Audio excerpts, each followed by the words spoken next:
Cleopatra. She was my partner, but yet I wouldn't call her a woman.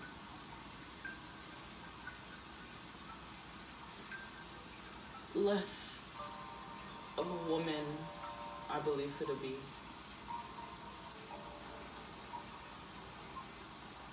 Nothing else but a body to be used for pleasure. A whore she is. It was my mistake that I could have ever seen her as a beauty. And in the end, she married her brother, showing more affection and sexual desire to her own brother in this Anthony than I.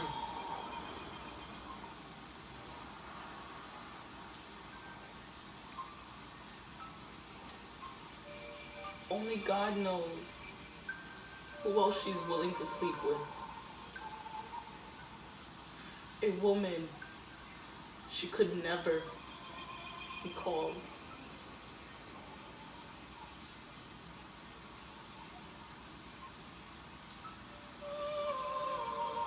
But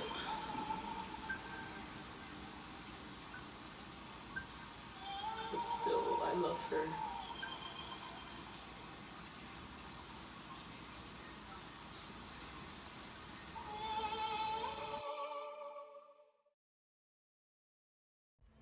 An original piece, Servant of God, by Shaniqua Grime. I hope the world will remember me as a fierce warrior, a woman of God, and a loyal maid to my country. They have called me crazy because I heard the voice of thy God, and I have listened to his command. They say a young woman shouldn't be at war, but what God demands, I will follow. I was 13 when I hear a voice from God who asks for my help and guidance. And if I am not in the states of grace, may God put me there. And if I am, may God so keep me. My life and faith is in thy Lord's hand, and where he sent me, I shall follow. So I will die faithfully to my God and King. So God help me.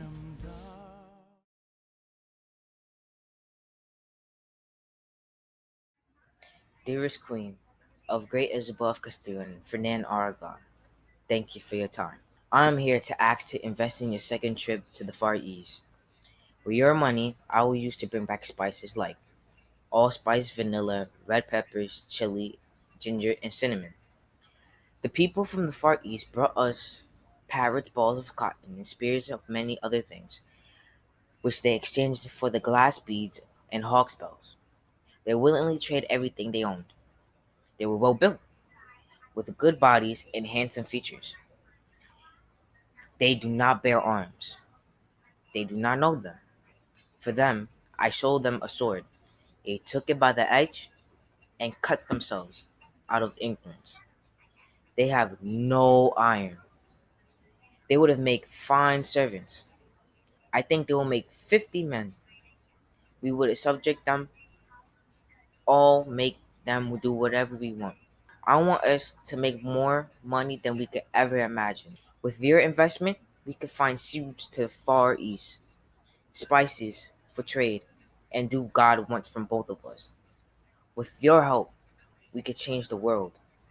Thank you for your time and for considering my funding my second trip to the Far East.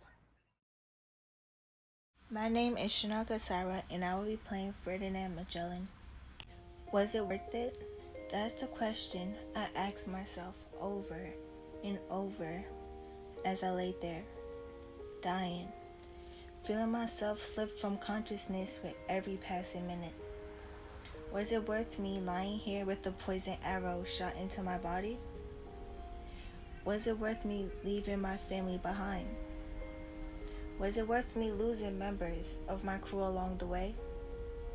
But most importantly, was it worth the bloodshed? Hey, At least I'll go down in history as a good explorer. Or will I? Will they talk about all the bad things I've done along the way? Will they talk about the many lives I took? Will they talk about the land I discovered for them? Or maybe how I was a traitor to my own country. I've done so many great things on my journey. Well, so I thought. I hope my family, my crew members, and the people I may have hurt along the way forgave me. But even on my deathbed, I can't help but ask myself, was it all worth it? My name is Lamini Inche. I'm a savior, a villain, a lover, a betrayer, a helper, and a mother of a new race. This message is for my people. This message is for all the people I've met in the years.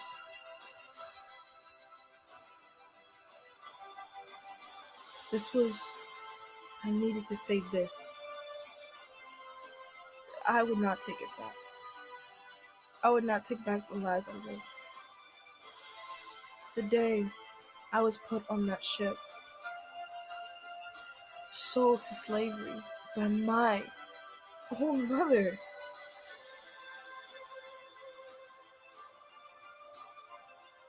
All those choices I've made that the world knows to this day. I don't take it back because I made my choice. I made the choice. If people want to call me a betrayer, a villain, go ahead. Go ahead. Because I know there's people out there that will know my story and know all the hardship and confusion of being in a new world, having to adapt to the white man's customs. They will understand. They will understand that I'm a savior, a lover, and a mother of a new race. Mexican and white. Two different types of people. In the end, I know what I really am. I will always be a survivor. My name is Ryan Chan. I'm playing Nicholas Copernicus. Moreover, since the sun remains stationary, whatever appears as the motion of the sun is really due rather to the motion of the earth. I believe that the earth is not the center. It doesn't make any sense. No, it doesn't. I've proven it by looking at the stars. I've seen charts, studied the stars, and proven it. But I had to make everyone believe that the world is not the center, but it's the sun. Okay, let's get this settled down. The sun is in the center of the universe, motionless, with Earth and the other planets orbiting around the sun and not the Earth. I'm going to create a diagram to show the sun in the center. Everyone will someday believe Earth was the center of the universe. Maybe someday men can build on my research and prove that our planet is just one world orbiting one star. In a vast cosmos little of both, that we are both far from the center of anything. The Earth's rotation accounted for the rise and setting of the sun, the movement of the stars, and that the cycle of seasons was caused by Earth's revolution around it. I, in fact, propose that the Earth's motion through space caused the retrograde motion of the planets across the night sky. Say that I am wrong, and you will regret your words.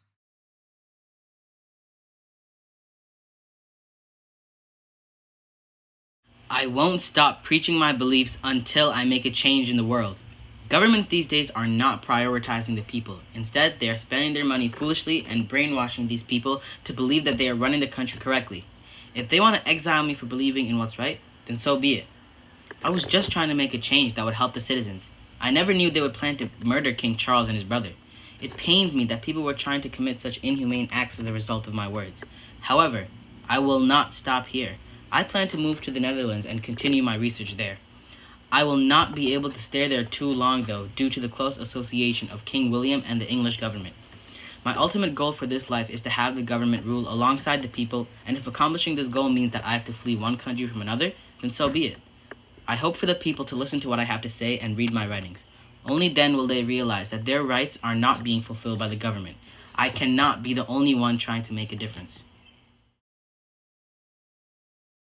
Hello, my name is Jalen Addison, and this is my monologue on Isaac Newton. I don't care what other people think of me. I do not know what I may appear to the world, but to myself I seem to have been only like a boy playing on the seashore, and deriving myself now and then in finding a smoother pebble or prettier shell than ordinary, while the great ocean of truth lie all undiscovered before me. So many things are undiscovered about the world. I must tell you how I feel about all my amazing discoveries. I don't feel as accomplished as I could have been. I could have had a better life and relationships instead of spending all my life and time researching, finding new discoveries alone. Locked away for hours and days at a time, I spent most of my time working on my inventions and discoveries, but I did not invent myself and or discover what they call love. I think this world is an amazing place, that it has untold truth.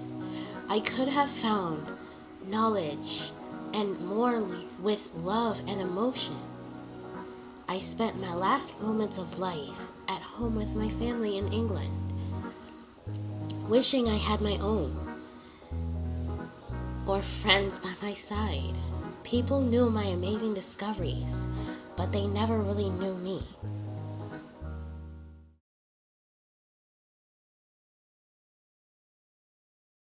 I need you all to hear my voice as Empress of Russia.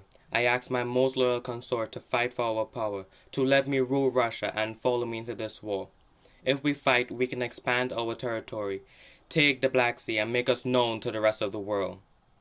I know many of you have said that I have done horrible things. Some even accuse me of the death of our king, my husband. I promise you I knew nothing of that man's action. They said that the more a man knows, the more he forgives. And as you know, I was brought to Russia at age 15 to marry your former king, Peter III. I want you to know that our marriage fell apart. It wasn't just your former king at fault, but it was also me.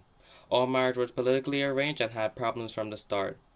We both made mistakes. We both stayed together for you, Russia. And now I ask you to do the same. I beg you to take courage. The brave soul can mend even disaster in order for us to expand our empire. I am going to need you all to be brave, because power without the nation's confidence is nothing. So this is our time to stay together and be strong. One does not always do the best there is. One does the best one can. Thank you.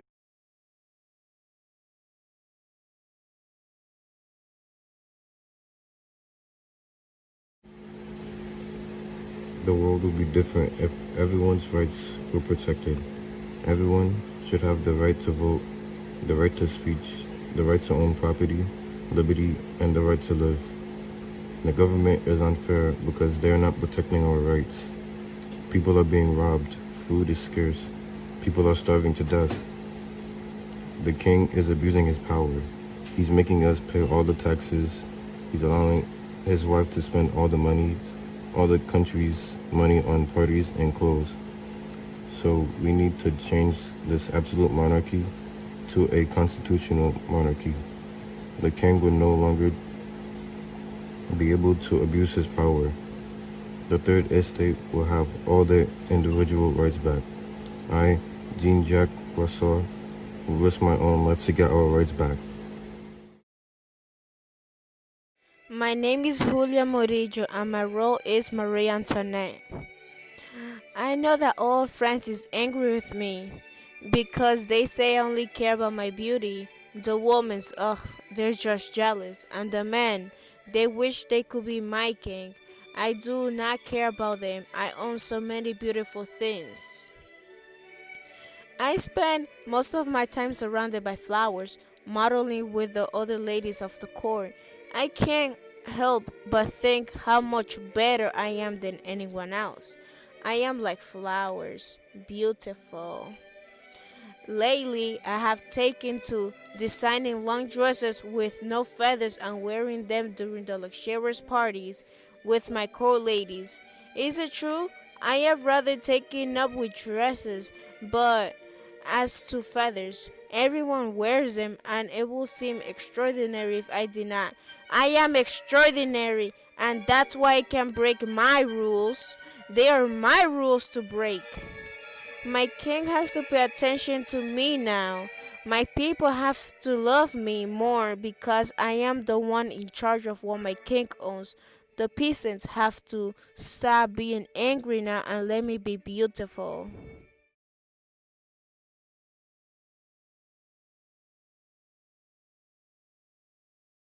Of France, I stand before you as an innocent man.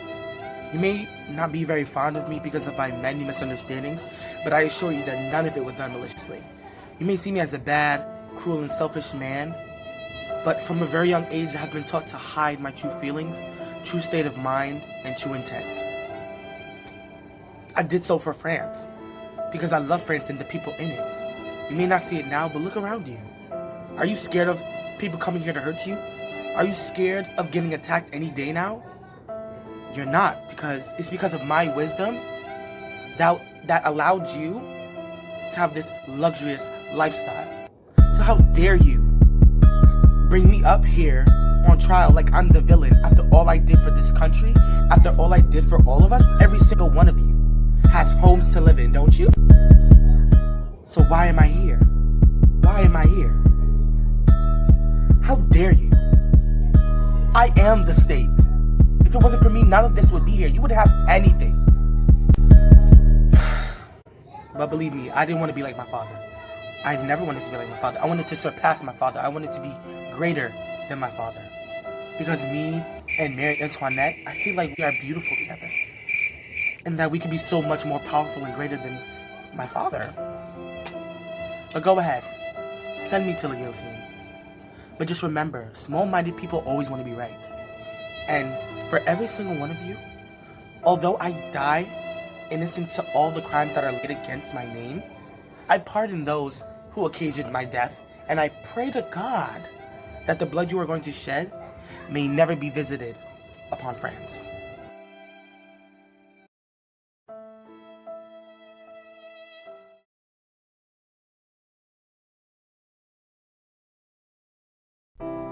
I bid you farewell. For 20 years, I have constantly accompanied you on the road to honor and glory. In these later times, as in the days of our prosperity, you have invariably been models of courage and fidelity. With men such as you, our cause could not be lost, but the war would have been interminable. It would have been a civil war, and that would have entitled deeper misfortune on France. I have sacrificed all of my interests to those of the country. I go, but you, my friends, will continue to serve France. Her happiness was my only thought. It will still be the object of my wishes. Do not regret my fate. If I have consented to survive, it is to serve your glory. I intended to write the history of the great achievements we have performed together. Adieu, my friends. What I could press you to all my heart.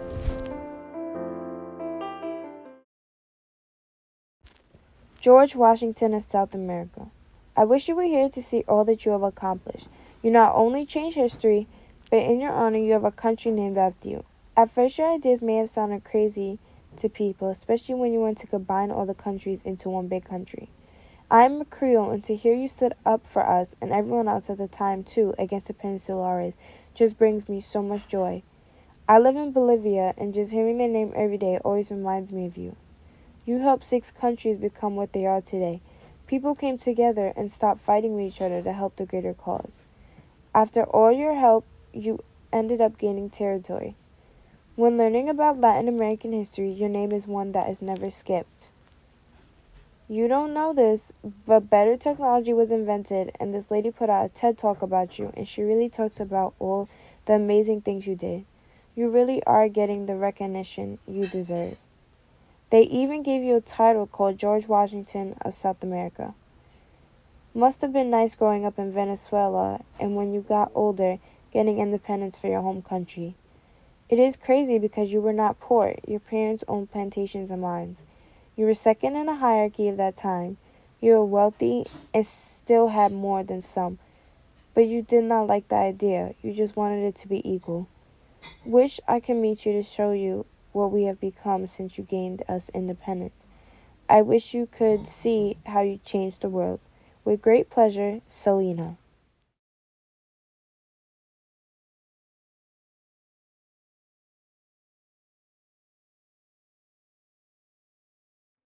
Excuse me? I'm hoping I heard you wrong. You want to go back? Back to the slavery? Plantation? The abuse, elder, and the suffering we face daily? Oh no, scared. Paper scare you? We all know we're scared. We're all scared. The mass is scared. He knows we're smarter than the average Negro. We can escape and be free. But no. You want to know, but it's that. My name is no scared of what of this. But no, they said about being dying, like freedom. We want to be free. We can breathe. The bruise on our backs. Big, sit. One passion is massive. We be free. We can live and we cannot worry about the wounds in our feet. But no, the white man said we have to go back. We can't be free. We're not stupid. We can take these shackles off and we can go. But no, you scared they will give us lashings and beating and kill us all. Our kids will never be able to do what the white man and their kids can. But go on, go back. You really want to go. You will get 50 lashes. No, maybe 100. You might even get lynched. I won't be there. I won't be there to shed no tears, none fear. I'll be free. You be in hell. Bye.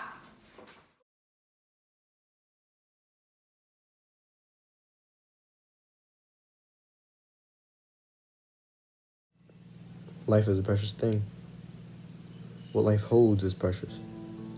One day, in retrospect, the years of struggle will strike you as the most beautiful. But don't forget that in life, death is inevitable. The scariest moment in my life was when I started getting a sickness that gave me pains. Stops by conscious thoughts. My whole life is about my studies on the brain and the experience of being alive. Based on my studies, death has always been my greatest fear. It is indeed impossible to imagine our own death.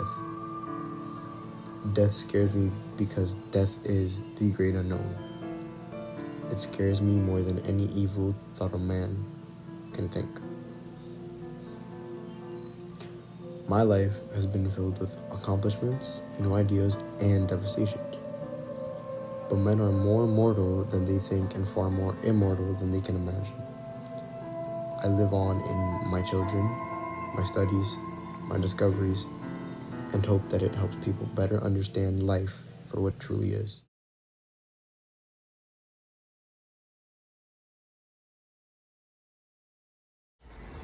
In every boy and girl's life where they have to grow up.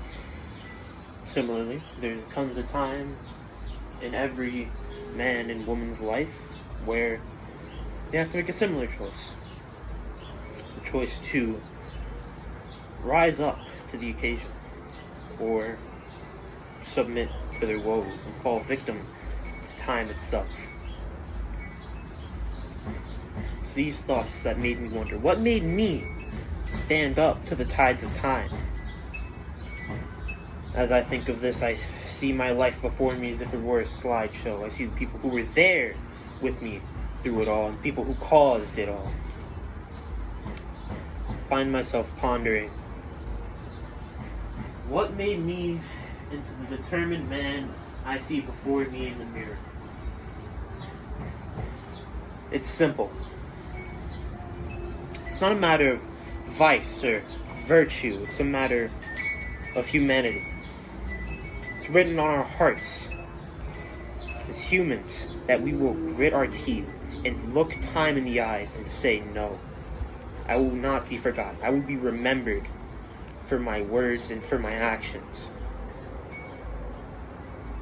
Humans were cold in the nights, so they found the might to create fire. Humans were hunted, so they found the will and the wit to become hunters. To the man who can't possibly comprehend, to the man who can't look inside himself, I say to you, no two snowflakes are the same, and as such, no two people were the same.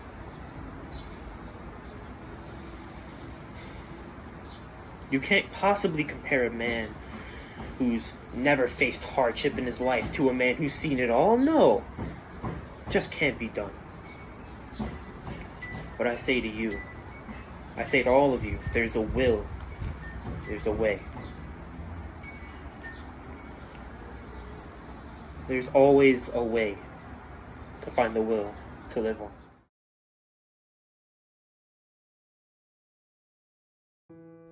Hello, I'm Anna Frank, and yes, I'm Jewish. The month is March, and the year is 1933, but initially known as the day that Hitler rose to power. This event really caused pain and suffering to all Jews who lived in New Amsterdam, because of the amount of beatings and abuse my people took, and at worst were all sent to concentration camps. But throughout all of this, I still tried to keep an open mind and hope for the best out of anything. I was soon given this diary, which aligned me with this goal of becoming a writer. Thanks, Dad. I really appreciated this present because with this diary, it gave me another way to express myself into writing. A couple weeks after I was given my diaries, Hitler's reign took over New Amsterdam and caused us to relocate to another building owned by my dad's co-workers, who surprisingly helped us. We decided to hide in the attic and try to be as silent as possible by not moving around too much because we knew if we even ran, the neighbors will suspect something. One co-worker was named William Van Martin, who I thought was kind of fishy due to the way he interacted with us, which caused me to resent him a lot. But soon after 2 years of hiding, we were soon discovered, and were all sent to concentration camps. As we were all forced out of the building, I realized I left my journal, which was filled with every experience I went through after I was given my diary to the last time I wrote it. In that journal, I had a quote that would always line up my day, and that quote is that you should just gotta be grateful to the stuff you have and be happy, because you don't know what's gonna happen in life, but you just gotta hold on, because everything's gonna be okay in the end.